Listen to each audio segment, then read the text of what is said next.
हमारे पैनल को। अब आगे बढ़ते हैं और बिग मार्केट वॉइसेस में आज हमारे साथ जुड़े हैं कंप्लीट सर्कल के managing partner and CEO Gurmeet Chadha. Gurmeet, good morning.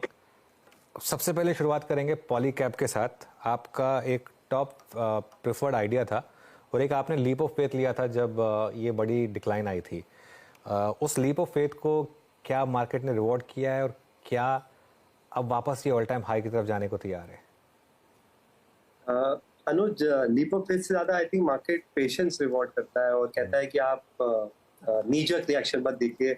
हमने वो श्री सीमेंट में देखा है, हीरो मोटोकॉर्प में देखा है, कुछ हद तक मैनकाइंड फार्मा में देखा है। जब भी ऐसा कोई सर्च हुआ है, इमीडिएट रिएक्शन हमेशा नेगेटिव आता है, तो थोड़ा सा इवेंट को प्ले आउट होने देना चाहिए। और मार्केट की रिएक्शन से ये लग रहा है कि उसका इम्पैक्ट इतना ज्यादा नहीं है। कई बार मुझे लगता है भाव आपको बहुत कुछ बताता है, बट मैं अभी भी, वो कहते हैं ना, I don't want to jump the gun. मैं अभी भी वेट करना चाहूंगा।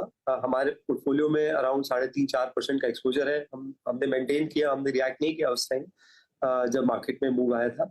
तो मैं एग्जैक्ट इम्पैक्ट देखना चाहूंगा, क्वार्टरली अर्निंग्स सुनना चाहूंगा, क्योंकि ये जो मल्टीपल है पॉलीकैब का 50 टाइम्स का, ये कुछ हद तक गवर्नेंस का है। तो मार्केट थोड़ा सा और कॉन्फिडेंस चाहेगा कि ये वन ऑफ इवेंट था और कोई सीरियस लैप्स नहीं था अकाउंटिंग में और बुक्स में। तो वो मैं एक बार देखना चाहूंगा। बिजनेस परफॉर्मेंस सॉलिड है, हमने चैनल चेक्स किए हैं, ओवरऑल डिमांड बहुत अच्छी है केबल्स एंड वायर्स की, हाउसिंग लेड भी है, पावर लेड भी है। तो स्ट्रक्चरल सारे ट्रिगर्स हैं स्टॉक पे। थोड़ा सा बस मार्केट देखना चाहेगा कि गवर्नेंस और अकाउंट्स और जो बुक कीपिंग है वो गोल्ड स्टैंडर्ड होनी चाहिए। ओके, बिल्कुल।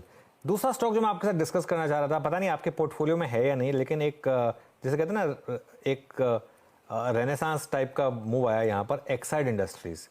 काफ़ी साल तक इस स्टॉक ने कुछ नहीं किया, लेकिन जब चलना शुरू हुआ तो एक ही झटके में शानदार मूव हुआ। ये देखिए स्टॉक का चार्ट। बताइए क्या कोई व्यू है इस पर? अनुज, हमारे पोर्टफोलियो में नहीं है अनफॉर्चुनेटली। हम बट उसको अमर राजा हमारे यूनिवर्स में जरूर है। तो मुझे लगता है कि ओवरऑल बहुत सारे ट्रिगर्स हैं इसमें। अभी एलन मस्क का भी मीटिंग है नेक्स्ट वीक और ईवी स्पेस में काफी एक्शन एक्सपेक्टेड है और ये काफी डिस्ट्रप्टिव स्पेस है। और एक्साइड में काफी वैल्यू था, बहुत बहुत सस्ता स्टॉक था और सम ऑफ पार्ट्स के बेसिस पे one of the most value stocks था। तो आई थिंक मार्केट ने थोड़ा रिवॉर्ड किया है और अभी थोड़ा सा वैल्यू, क्योंकि आप देखिए 10 ईयर यील्ड यूएस की अभी भी 4.5 4.6 लेवल्स पे है। जहां भी मार्केट थोड़ा सा वैल्यू देखेगा और थोड़ा सा भी उसे टर्न अराउंड लगता है कि चांसेस है, आई थिंक उसको वो रिवॉर्ड कर रहा है। तो एक्साइड एक is one of the same spaces. हम ये जो फाइनेंस मिनिस्ट्री का अभी जो अनाउंसमेंट आया है, जो उन्होंने स्पेस में अलाउ किया है 100% एफडीआई और 74% ऑटोमेटिक रूट, इसको बहुत क्लोजली स्टडी कर रहे हैं। मुझे लगता है इसके काफी इम्प्लीकेशंस है। मैंने पहले भी चर्चा की थी जब अनाउंसमेंट्स आए थे बजट पे स्पेस को लेके। तो हमारे रेडार में है, काफी सारे स्टॉक्स हैं, एमटीएआर है, डेटा पैटर्न्स है, जेन टेक्नोलॉजी हम होल्ड करते हैं, जो कि कॉम्बिनेशन है डिफेंस, स्पेस और ओवरऑल जो हमारी ये थीम है मैन्युफैक्चरिंग की। ये हमारे यूनिवर्स में। ओके, अच्छा Gurmeet, good morning, Virendra this side.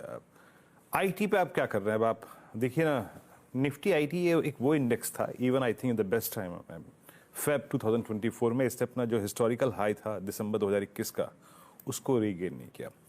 और मात्र इस छोटे से आई थिंक दौर में सबसे बड़ा डिप भी यहीं पर आया है। निफ्टी आईटी 200 डीमा के नीचे है। और अगर आप रीसेंट हाइज को भी देखें गुरमीत, मतलब 22 फरवरी लगभग 5000 पॉइंट का रिट्रेसमेंट हो चुका है। 38,500 के हाई के अगेंस्ट लगभग 33,600 पे आ चुका है। क्या टीसीएस के नंबर्स ने आपको प्रभावित नहीं किया मार्जिन्स के फ्रंट पे? और आपकी शॉपिंग लिस्ट में क्या आईटी है इस वक्त, लार्ज कैप या मिड कैप में? मुझे लगता है टीसीएस के नंबर्स का थोड़ा, ये जो इजराइल हमास इवेंट हुआ उस वजह से भी थोड़ा सा मार्केट का सबड्यूड रिएक्शन आया। नतीजे अच्छे थे, मार्जिन्स बढ़ा है, डील टीसी भी बढ़ा है। और इस एनवायरनमेंट में अगर आपका डील टीसी भी अच्छा है तो बहुत अच्छा साइन है। और मेरा ये मानना है कि हमें अब एक्सटेंचर को नहीं देखना चाहिए खाली, पूरे सेक्टर को एक तरीके से सेम पेंट से सेम ब्रश से पेंट करने के लिए। आई थिंक कंपनीज में डिफरेंशिएशन होगा। जो कंपनीज अभी भी सिंपल आईटी सर्विसेज कर रही है वहां चैलेंज मुझे लगता है कंटिन्यू रहेगा कुछ क्वार्टर्स में। कुछ एक कंपनीज है जो आईटी रिलेटेड आपको देखना पड़ेगा कितना मिक्स है, जैसे HCL टेक है, उसमें आईटी सर्विसेज है, ERD है और प्रोडक्ट और प्लेटफॉर्म बिजनेस है। प्रोडक्ट और प्लेटफॉर्म बिजनेस उनका 20% प्लस एबिटा वाला बिजनेस है और आईपी बिजनेस है। ERD मुझे लगता है काफी स्ट्रक्चरल टेलविंड्स है, वैल्यूएशन 15-17 टाइम्स है। तो HCL हम लार्ज कैप में ऐड कर रहे हैं। हम इस फॉल में KPIT थोड़ा सा और ऐड कर रहे हैं। मुझे लगता है ये ट्रेंड भी लगभग लॉन्ग टर्म है और लेवल्स ऐड हो रहे हैं। टाटा टेक्नोलॉजी हमने ऐड किया था डिप्स पे जब अराउंड 3 डिजिट आया था बीच में ब्रीफली, और परसिस्टेंट हम ऐड कर रहे हैं। तो हम थोड़ा सा सिलेक्टिव है और मुझे लगता है जो मेरा फर्स्ट हमने चेक किया है, हायरिंग वापस से शुरू हुई है कैंपस में। हमारी कुछ सीनियर प्लेसमेंट कंसल्टेंट से बात हुई है, IT hiring is coming back, attrition बहुत कम हुआ है, नेगेटिव हेडकाउंट आया है कुछ कंपनीज का, उसका मार्जिन पे भी बहुत पॉजिटिव इम्पैक्ट पड़ेगा। तो मुझे ऐसा लगता है आईटी में कुछ पॉकेट्स में वैल्यू है। कुछ मिड कैप आईटी अभी भी एक्सपेंसिव है, वो मैं अवॉइड करूंगा, पर सिलेक्टिवली जो नाम मैंने आपको बोले। और देखिए जब आपका थोड़ा सा हेडविंड्स होते हैं, एनवायरनमेंट नेगेटिव होता है, तभी थोड़ा सा वैल्यू मिलता है। तो मैं कंस्ट्रक्टिव हूँ आईटी को लेकर, स्पेशली ये जो 4-5 नाम्स मैंने आपको बताया। ओके, जो 4-5 नाम शेयर किए हैं। मीनवाइल निफ्टी 22,176 डेर ऊपर, और यानी अब हम ऑलमोस्ट स्लिप होके जो हमारी 3:28 की लास्ट सेशन की मंगलवार की ट्रैजेक्टरी थी उसमें आ चुके हैं हम। गुरमीत, मेटल्स का मूव बहुत ही स्ट्रॉन्ग रहा, ऑलमोस्ट आप इसे एक वर्टिकल राइज 10 दिन में कह सकते हैं। मेटल्स का ये मूव जारी रहेगा, और आप लोगों के पोर्टफोलियो में इस वक्त मतलब आपके पीएमएस में क्या क्या इंक्लूडेड है मेटल्स में? तो आप जैसे मैंने पहले भी बोला है, मेटल्स में आपको थोड़ा सैटेलाइट पोर्टफोलियो होता है, कभी भी कोर नहीं होता है, क्योंकि आपको अपना एंट्री एग्जिट थोड़ा सा टाइम करना पड़ता है। हमारे पोर्टफोलियोज में टाटा स्टील है, मुकंद है। मुकंद एक थोड़ा सा टर्नअराउंड स्टोरी है। बजाज का स्टेक करीबन 74% हो गया है। कंपनी में उन्होंने अराउंड 1400-1500 करोड़ का इन्फ्यूजन हुआ है, डेट रिडक्शन हुआ है, तो लैंड सेल हुई है, existing working capital limits refinance हुई है, पूरी टीम में रीजिक हो रहा है, उन्होंने जिंदल से CEO लिया है, और काफी चेंजेस हो रहे हैं, और उसके अलावा मशीन टूलिंग में भी अच्छा काम कर रहे हैं। तो मुझे लगता है कि वैल्यूएशन अभी भी रीजनेबल है। तो ये हमारे पोर्टफोलियो में है।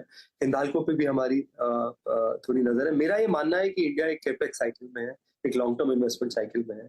जब अगर आपको पहले व्यू लेना पड़ेगा, अगर आप उस व्यू में हैं तो तब आप देखते हैं कि कहाँ पे वैल्यू ज्यादा है, कहाँ पे वैल्यूएशन रीजनेबल है।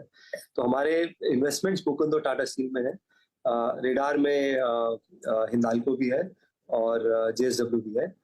ये हमारे पोर्टफोलियो में है मेटल्स में। ओके, गुरमीत, वोडाफोन आइडिया पर कोई व्यू बन रहा है क्या अब, या उसकी वजह से इंडस टावर में क्या एक लग रहा है कि शायद फ्रेश लीज ऑफ लाइफ यहाँ पर, और पूरे सेक्टर के लिए क्या मायने होंगे इसके?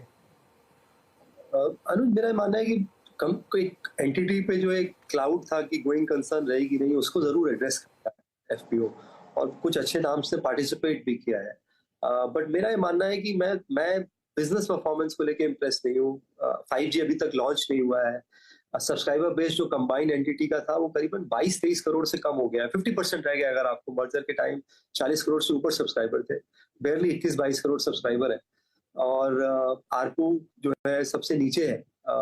तो मैं थोड़ा सा और सॉलिड परफॉर्मेंस देखना चाहूंगा, और मुझे लगता है कि जियो प्लेटफॉर्म की सेपरेट लिस्टिंग ऑन कार्ड्स है। साल लगता है, 2 साल लगता है, उसकी एंटरप्राइज वैल्यू काफी ज्यादा होने वाली है, $150-200 बिलियन होनी चाहिए मेरे हिसाब से। भारती, मुझे लगता है अगर आप जियो प्लेटफॉर्म्स को $150-200 बिलियन का वैल्यूएशन असाइज करेंगे तो भारती को भी आप 50-60% डिस्काउंट पे नहीं रख सकते। और मुझे लगता है टैरिफ हाइक होंगे, हमने शायद अभी आरपू और हाइक्स देखना है। और भारतीय इन पर्टिकुलर मुझे लगता है एक कस्प है री रेटिंग के। काफी हद तक स्टॉक ने अच्छा किया है, बट अक्रॉस बिजनेस अच्छा कर रहा है, broadband business, home business, mobility में अफ्रीका बिजनेस स्टेबल है आफ्टर जो करेंसी का इम्पैक्ट आया था। और मुझे लगता है पेमेंट बैंक्स में भी थोड़ा सा वैल्यू अनलॉकिंग वहां पे भारती कर सकता है। तो मैं इनको लेके काफी कंस्ट्रक्टिव हूँ। वोडाफोन अगर आपको टैक्टिकल होना है क्योंकि फंड इन्फ्यूजन हुआ है, बट इवेंचुअली पैसा नहीं बना है इतने सालों में। मैं 5 साल से सुन रहा हूँ कि अब फाइनली FPO हुआ है, तो एटलीस्ट गोइंग कंसर्न वाला रिस्क चला गया है, बट मैं इन्वेस्टमेंट के हिसाब से वोडाफोन को नहीं देखूंगा।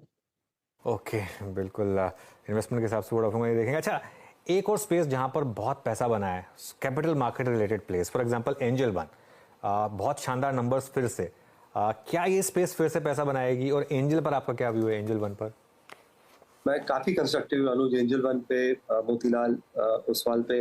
हमारा एक्सपोजर हमने कैश में थोड़ा बढ़ाया था जब थोड़ा करेक्शन आया था, क्योंकि अकाउंट एग्रीगेटर भी है, इंश्योरेंस रिलेटेड टाइप्स भी कर रहा है। अभी म्यूचुअल फंड का मार्च का रिपोर्ट आया है, 20 लाख सिर्फ अकाउंट ऐड किए मार्च में हमने। न्यू इन्वेस्टर्स करीबन करीबन 4.46 करोड़ हुए हैं अभी सिर्फ, और यूनिक डीमैट होल्डर्स 9 करोड़ है। बहुत बड़ा रनवे है अनुज। एफडी इन्वेस्टर्स करीबन 25 करोड़ है। तो ये बड़ी सेकुलर स्टोरी है। मैं हम लोग इसको थोड़ा लाइटर में टोल नाका स्टॉक्स बोलते हैं, सीडीएसएल को, कैम्प्स को, क्योंकि आप हर चीज पे रेवेन्यू बनाते हैं। केवाईसी पे आप 40-45 रुपीज बनाते हैं। कितनी बार केवाईसी होता है हमने ऑलरेडी देखा है। फाइनेंशियल जो ट्रांजैक्शन रेवेन्यू है वो मार्केट रिलेटेड है, फिर एन्युटी रेवेन्यू है। तो हमारा एक्सपोजर कैम्प्स और सीडीएसएल में ज्यादा है, बट बीएससी में भी हमारा एक्सपोजर है। और अनलिस्टेड मार्केट में हमने एनएसडीएल, एनएससी और काफी कुछ चीजें करी है। तो मेरा काफी कंस्ट्रक्टिव हुआ। इस स्पेस को आपको देखने की जरूरत नहीं है, बाय एंड फॉरगेट है टिल 2030।